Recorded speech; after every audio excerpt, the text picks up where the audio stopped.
Hi, deep divers. Welcome back. Ready to dive into something pretty interesting today. I am. Let's do it. Okay. We're looking at numerology today and Okay. specifically kind of this idea of friendly and enemy numbers. All right. And we found this YouTube video. Mm-hmm. It's got a Hindi dialogue, Okay. but we had it translated. Right. And it focuses specifically on the number one Okay. and what numbers work well with number one and which ones don't. Interesting. So like lucky numbers, but Yeah, but kind of a little deeper than that, like okay. more specific. So you know how like all different cultures Right. have different lucky and unlucky numbers? Yeah. This is kind of like that, Got it. but it gets a little more specific and it relates to your birth date. Okay. So for example, it claims if you're born on the 1st, Mm-hmm. then you really got to watch out for the number 8. Okay. But if you're born on the 9th, Okay. 1 is your enemy number. Oh, interesting. Isn't that interesting?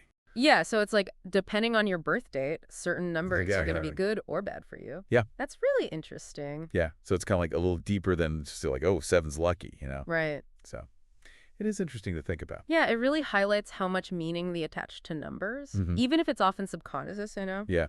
What's interesting here is that this video explains this whole concept of a driver number, Okay. which is based on, the day you were born. Okay. So if your driver number is 1, meaning you were born on the 1st, 10th, 19th, or 28th, Mm-hmm.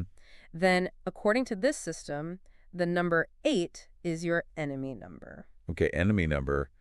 That sounds a little dramatic to me. It does, doesn't it? So what does that actually mean for someone with a driver number of 1? Do they need to, like, avoid all contact with the number 8? Well, the video suggests going pretty far to avoid it, actually. Really? Yeah, like, steering clear of addresses and phone numbers with 8s in them. Oh, wow.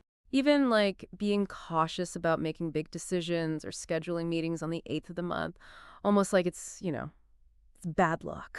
Wow, that does seem a bit extreme to me. I mean, while it's fascinating to think about, I can't help but wonder how practical that would be to actually live your life that way. Mm-hmm. Isn't it a bit like saying, like, if you were born on a Tuesday, Mm-hmm. never trust anyone with a name that starts with S? Yeah. You've hit on a key point. This is where, critical thinking is important Right. when you're engaging with these biggest systems. Right. And your analogy is spot on. Okay. The human mind, it just loves to find patterns, right? Yeah. And assigning meaning to numbers Mm. is a really common way to do that. Yeah. It's kind of like astrology in a way. Right. It's a system where supposedly your birth date Okay. reveals aspects of your personality or your destiny. Right, and it makes me think about how, like, some cultures avoid the number 13 Mm-hmm. because it's considered unlucky, while in other places it's 4 or even 17. That gets a bad rap. Exactly. Yeah. It's very culturally specific. Right. A lot of these. So if 8 is the enemy in this system, Mm-hmm. what are the best numbers for someone with a driver number of 1? Well, according to this video, it's 2, 3, 5, and 6. Okay. And it's really interesting to think about why those numbers might be seen as favorable. Yeah. Especially since the video doesn't really offer any specific reasons. Right. Perhaps it's because they're connected to, like, auspicious events in certain cultures. Mhm. Or maybe there's some numerological calculation behind it that, we're not privy to. Yeah, I'm curious about that too. Is it possible that, like, different numerology systems, Mhm. perhaps from different cultures, Yeah, could assign completely opposite meanings to these same numbers? absolutely. Okay. And that's where things get really intriguing, right? Mhm. You have to remember that numerology isn't this monolithic, universally agreed upon science. Right. It's a collection of beliefs and practices Okay. with variations across, time and cultures. Mm-hmm. Even within a single tradition, you might find different schools of thought. Okay. For example, in some systems, your driver number isn't just based on the day of the month you were born. Mhm. It might actually include calculations from your entire birth date, even your birth year. Oh, okay. So it's not as simple as just looking at the number on the calendar. Right, exactly. Got it. So if there's no, like, hard evidence to back up these claims about good and bad numbers, Mm-hmm. why do you think numerology has persisted for so long and is still popular today?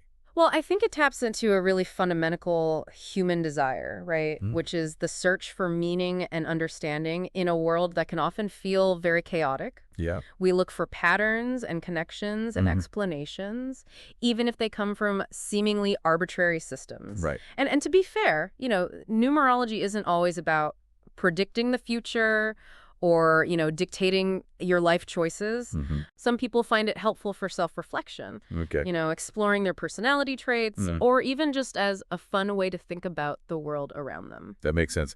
So as we wrap up our dive into this interesting world of numerology, what's the key takeaway for our listeners? I'd say enjoy the exploration. Hmm. Engage with the ideas, consider the different interpretations, Hmm. even connect them to other systems like astrology or cultural beliefs. Hmm. But always remember to bring your own critical thinking to the table. Okay. Numerology, like any system of belief, can be a source of insight and Hmm. reflection, but it shouldn't dictate your life Right. or limit your choices. That's a great point. And here's a final thought for you all to ponder. Even if we don't take numerology, like literally, Hmm.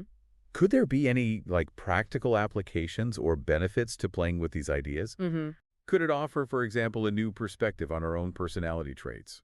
Or help us make decisions by encouraging us to think outside the box? Thanks for joining us on this deep dive. We'll see you next time. See you later.